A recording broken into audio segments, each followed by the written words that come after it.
Good morning, students. Welcome to Microeconomics, and I am Grace Nabanalan, your instructor from the College of Business. So today we're going to talk about microeconomics. The following are our topics: a society with limited resources, unlimited human ones, origin of economics, scarcity, the role of the government, and uses of microeconomics. Let's have an overview of what microeconomics is all about. So the life of an individual, whether a farmer, fisherman, a businessman, housewife, or student, is related to economics. For instance, the wise use of money, proper allocation of resources, and profit maximization constitute some of the activities that each individual do, and if done properly, the life of such individual becomes better. Economics is not only for individuals but also for the society and national economy. So, for a short explanation of this one, if you are going to make use of whatever resources you have and you are going to make your life better, then your family becomes better because you are part of it. Your community becomes better. Your country is going to become better. And the universe will become better. So it's what we call as a rippling effect, and vice versa. So what if you don't use your resources, you destroy your resources, you are actually destroying the future of your children, our children, you destroy our community and you destroy our country. So let's go to the um, fundamental reason why we talk about microeconomics. So first and foremost, not everyone has the inputs of production like land, labor, machines, equipment, raw materials, and entrepreneurial ability. So if I'm going to ask you, do you have this all? Land? Do you have land? Labor? Do you have employees? Do you have the talent? Machines? Do you have machines to do products and services, equipments, inputs, and skills, managerial abilities, and so on. So there are some countries with abundant land and labor, but they have limited supply of machines and competent managers. In short, there's no country that has everything. Okay? And same is true with individual people. There are some of us who are gifted with material things, and there are some who are gifted financially, but not intellectually. There are some also who are gifted with land, labor, and machines, but they are not gifted physically. Okay? So we don't have all. That is why we are going to talk about microeconomics, how to manage what we have so that we are going to create outputs, big outputs based from these inputs that we have. Okay, so an example is Japan, a leading industrial country, does not have enough farmland and raw materials. So they have, machines, intelligence, they have manpower, but they don't have land. Okay, and they don't have raw materials. There are few trees, few bamboos, few other inputs which are going to be used for their manufacturing or for their industries. Saudi Arabia has oversupply of oil but lacks labor. That's why there are lots of Filipinos there.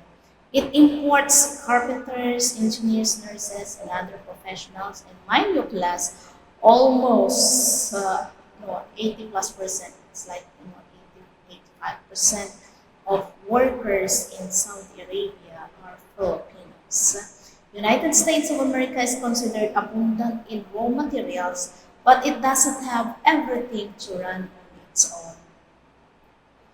That's why they import lots of things coming from China. Productive resources are very important in the economy. These are needed to create goods and services to satisfy the needs of people. Therefore, it is needed that analysis and decision strategies on how to produce these goods at the cheapest and without sacrificing others are very important.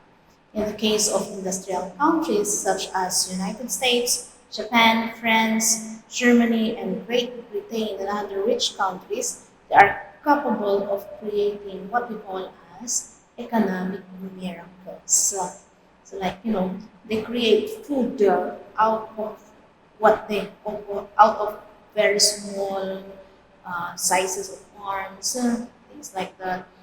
They create gigantic or huge fruits and vegetables, even if they're just created in the rooftop. They raise fishes and shrimps in the corners, things like that. So this is for the improvement of the quality of life of people. For example, Japan raises vegetables without soil. Can you just imagine this? Japan uses robots as solution to shortage of labor. Still, technology hasn't totally erased the presence of this one. This is the number one problem of economics, scarcity. Okay? Despite the technology, despite the innovations, they cannot still erase this word. Something is still missing. They still desire something and they can produce it. Okay? And the reason behind is that it is because our human wants are unlimited. Okay, what do we mean? Man is megalomaniac. Megalomaniac. Mega means millions, maniac means desire. Okay? And some of these desires are extreme. We have millions of desires. Like you are living in a house right now. How many rooms? It's like one room or two rooms. What do you desire? How I wish our house should be, 4 rooms. So, okay, what if God is going to grant you 4 rooms? The next thing you are going to say is, I wish we have a second floor. Okay? And then what if God is going to give that second floor of your house? The next thing that you will desire is how I wish I have a swimming pool. Okay? Oh, I wish I have a parlor room, something like that. Okay? I want a music room being added. You keep on desiring. So it's unlimited. It doesn't stop. It ends when we die. You can just imagine there's somebody dying and they ask him, okay, what is your wish? And then his wish is that how I wish my children are going to have this and that. So, okay, even if the person is dying, there are still wishes, okay, or wants. So, you see, it's unlimited. And this is our number one problem. We create robots, okay, still we are not satisfied with these robots accomplishing things. So Japan already have, a nanny robot. Are you aware of that? There's a nanny robot. And if you have money, you can buy. You can buy one. The robot is going to do the washing of the dishes. Yeah, we are going to say, okay, or washing the dishes. It can wash your clothes. It can clean your room. Okay, but this is a robot. It doesn't have a brain. It cannot think for your assignments. It cannot, take your quizzes. And so the next thing you will desire is how I wish this robot is going to have the brain. Things like that. So uh, our wants are unlimited. Okay. So population has increased the demand for more goods and services. Production fails to adequately supply the needs of people. So the more basic causes of such shortage have been lack of money to purchase machine and technologies and improve the limits of geography. Okay?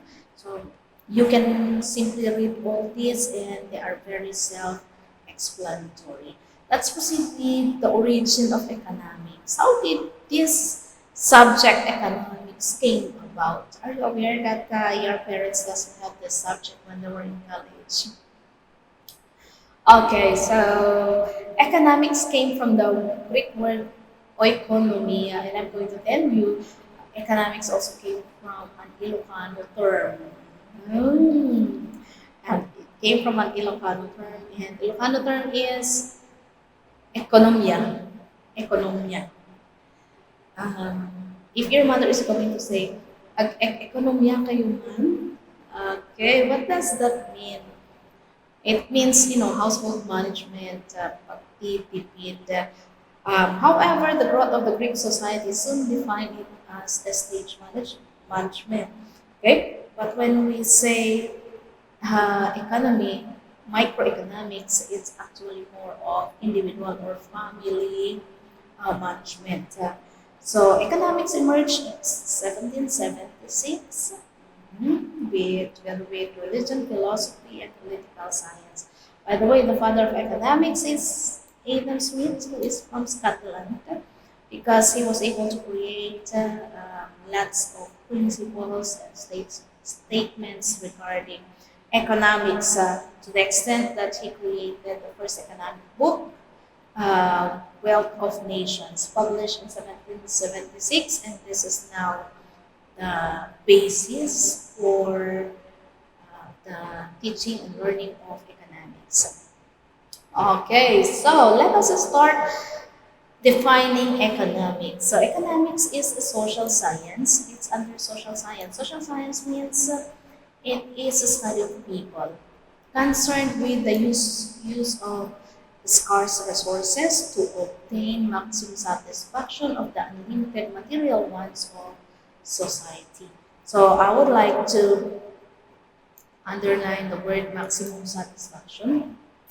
There's no such thing as um, actually, satisfaction, level of satisfaction. As we have said a while ago, man has unlimited wants.